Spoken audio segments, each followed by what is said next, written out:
1, 2, 1, 2, 3.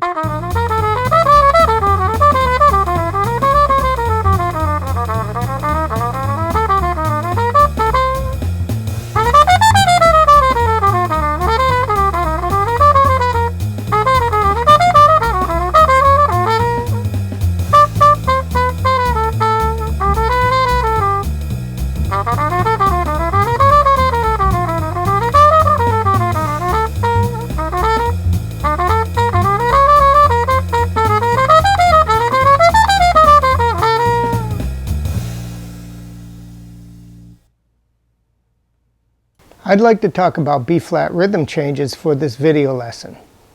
Part 1 on rhythm changes was about the chords used and how to approach them, and you can review it or watch it here for the first time.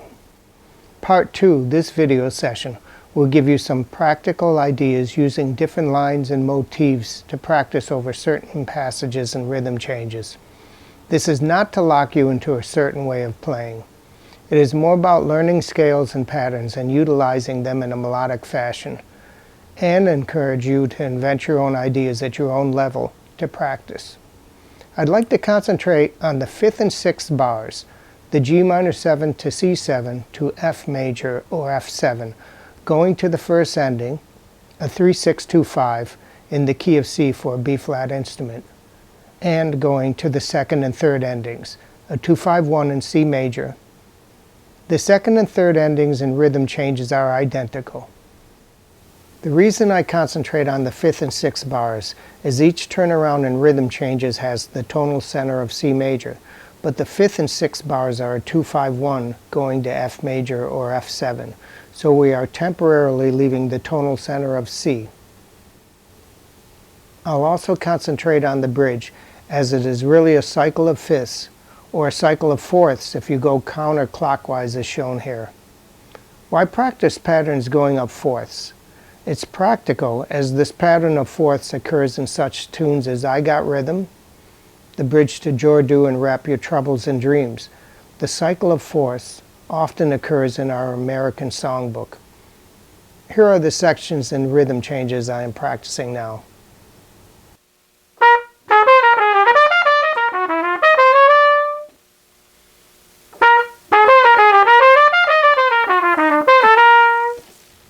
Now I'd like to show you how I practice these patterns in all keys using letters C and C1. I also practice letters D and D1, which are similar to C and C1, except they resolve to the second ending of rhythm changes in all keys.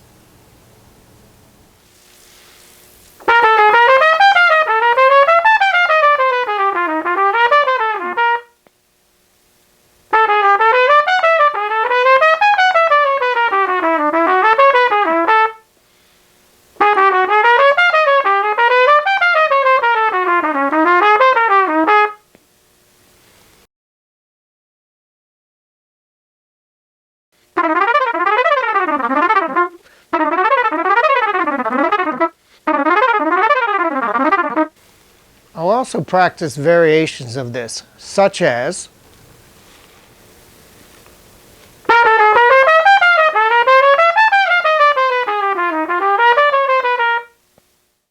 this is one that I do through all the different keys on my instrument, and I descend. I also do this in C sharp 7, just to make sure I cover some of the hard keys like this.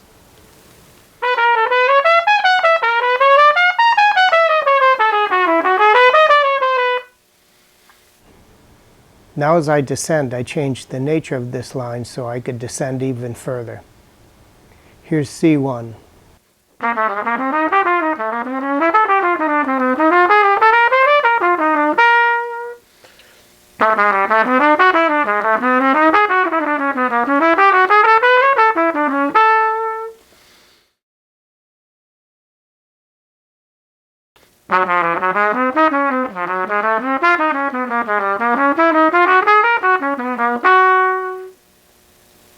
This is line D.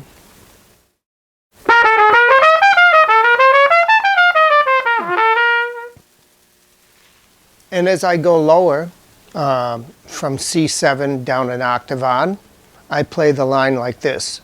This is D1.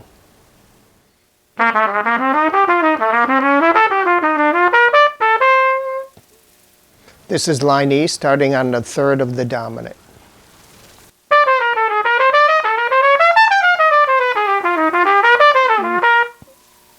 And now the same thing for going to the second and third ending of rhythm changes. This is E1.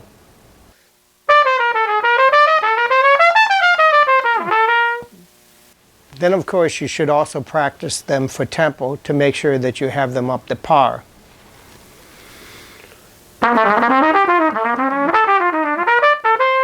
And lastly, letter F, which uses a G minor 7 to start with, instead of starting on the dominant like the last few lines.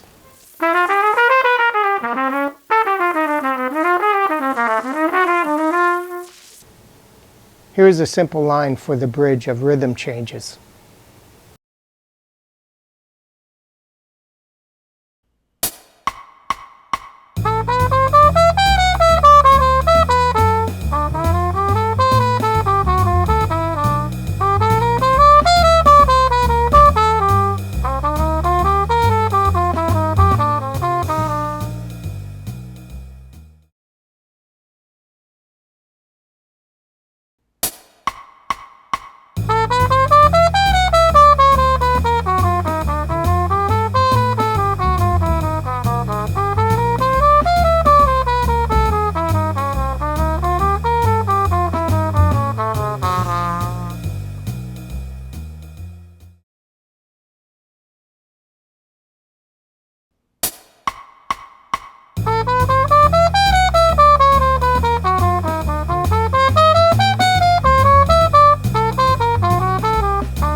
Here is a more complex method of going through the bridge of rhythm changes using the Lydian augmented scale and the major minor chord.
What I'm trying to say is over the fourth bar in letter B, when I get to the A7, I'm really thinking of an F triad, or the upper structure of a B flat minor major 7.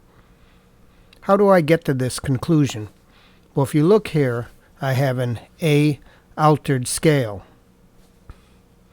A, B flat, C, D flat, E flat, F, G, A, B flat, and C. Now if I take the second note, the B flat, and I arpeggiate and take every other note, you have B flat, D flat, F, A, and C.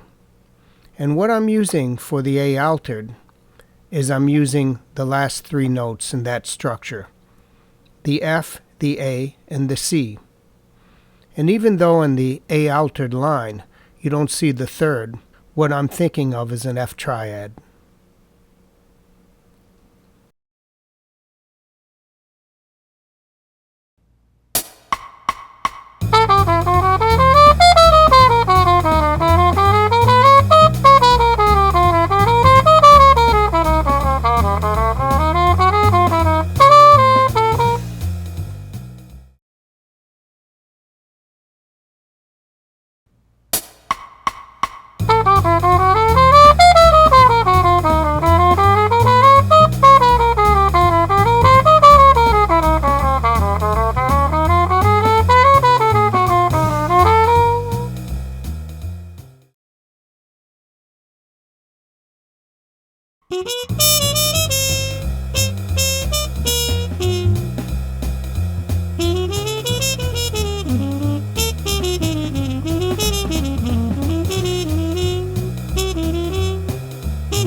Thanks for watching. This wraps up the lesson on playing through B-flat rhythm concert changes, Part 2. If you have any questions or comments, don't hesitate to ask in the comment section below. Also, feel free to subscribe to my channel for updates on my newest jazz video lessons.